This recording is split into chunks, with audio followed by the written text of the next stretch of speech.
How's it going, everyone? So today I'm going to talk about how many crunches should a beginner do. So I'm going to show you guys my abs so you guys can see what I'm talking about. The abs are pretty decent. So I kind of know what I'm talking about, just a little bit. Just kidding. So before we begin though, please subscribe to my channel if you guys haven't already. I do appreciate the support. It helps my channel grow. Also, if you're interested in online personal training from me, my email is in the description box. Send me a quick email and we can talk more details. I can help you guys get six-pack abs like me. I got the question from a subscriber. He wants to know how many crunches that you should do for a beginner.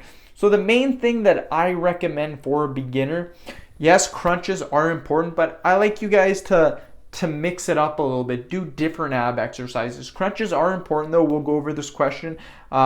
How many I do recommend? I recommend that you guys start at a decent number that you guys can perform without hurting yourself. So I recommend, let's say around 50 repetitions. So do 3 sets of, actually let's make it 45 repetitions. 3 sets of 15 repetitions. That's 45 reps. Now what you want to do is work out every other day. Do not work out every day. This is very bad, and you kind of got to give your body a little bit of rest. I guess you could try working out every single day. It can work, but in my opinion, I like to wait every other day. I have done a lot of challenges though where you do work out every day and you still get results, but for the best results, I do recommend taking every other day off. So with that being said, 3 sets, 15 repetitions, that's going to give you guys 45 total repetitions. Now here is what you want to do. You need progressive overload. Some people like to think progressive overload is all about the weight. Completely incorrect. There's about 15 or more different ways that you can progressively overload. So in this particular example, we're going to use repetitions to overload our body. So if we're doing 3 sets of 15 repetitions and we want to overload every single day, I recommend adding 2 repetitions to one of your sets every other day. So a quick example of this would be your first day, you do 3 sets of 15 repetitions. The next day would be Wednesday. This is assuming you start on Monday. So Monday you do 45 total repetitions, 3 sets of 15 reps. Tuesday you're going to take a break. Wednesday, you're going to do 15 repetitions, 15 repetitions, 17 repetitions. So I've increased it by 2 repetitions. Thursday, you're going to take a break. Friday, you're going to do 15 repetitions, 17 repetitions, 17 repetitions. So as you guys can see, I just keep adding 2 repetitions to the sets. Saturday is going to be a day off. Sunday is going to be 17 repetitions, 17 repetitions, 17 repetitions. So we went from 45 repetitions to 51 repetitions, you guys, in a week. So we've added 6 repetitions in 1 week. That is some good progress, you guys, very good progress.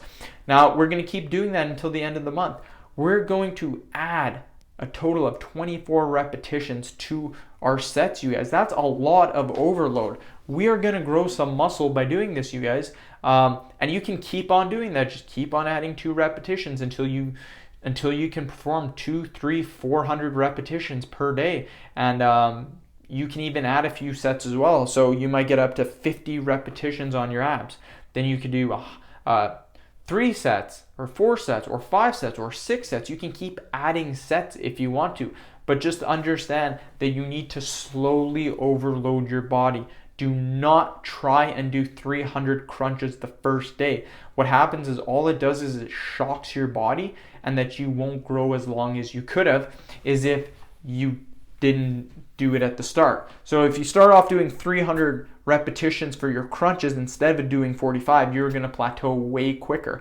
You're also going to put your body in a state of shock. You do not want this. And this is what people do all the time. They do way too much at the start. What happens is that instead of starting down here and working your way up slowly, they start up right here at the very top, and then they go a little bit, then they're already maxed out, and then they didn't see that much progress. By starting down here, you see all of this progress. You get all those gains. You get all of these gains.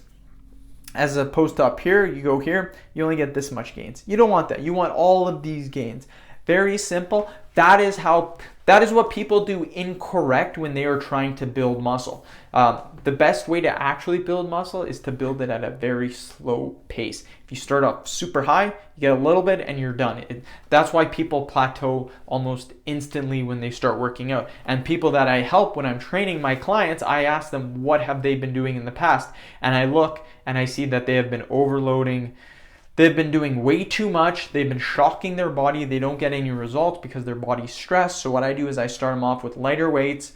It takes them longer to progress through a longer period of time. And then what happens is they see amazing freaking results and they're like, wow, how did you do that? Just simple and easy programming, you guys, because you need those slow gains, and you need to understand that you have to give your body some rest and you have to allow it to overload. Believe it or not, our bodies are not that good at adding muscle. Our bodies like to stay in homeostasis, you guys. They do not like to add muscle. Our bodies do not like change. They like to stay at homeostasis. So very important that you guys do it extremely slowly. Do not be the person that starts off doing 100 ab crunches and then does 200 the next day, 300 the next day, and then guess what? Your body's in a state of shock and it's declined. So that's how many crunches I recommend doing for a beginner. Start off doing 45 repetitions, 3 sets of 15. Every other day, add 2 repetitions. When can you add sets? I would say once you can do 50 repetitions in a row, 3 sets of 50 repetitions, then you can add another set. So then you would do 50 repetitions, 50 repetitions, 50 repetitions, 2 repetitions, 50, 50, 50, 4, 50, 50, 50, 6. Then you just keep doing that until you get to 50, then add another set and just literally keep on doing that. You will see people that do 500-600 crunches a day and their abs are freaking in good shape. They are diced. That is the magic of doing ab exercises. That's the magic of having progressive overload. It's as simple as that. You do not need to progressively overload with weights all the time. Yes, adding resistance is very important, but there's other ways to progressively overload. Once you get to a certain point though for doing ab crunches, it is better to use resistance such as weight, but you can still get the results with repetitions to a certain degree. So that's the end of the video. That's how many crunches I recommend for beginners. Hopefully you guys did enjoy the video. Please subscribe to my channel if you guys haven't already. Please like the video and share it. Thanks for watching.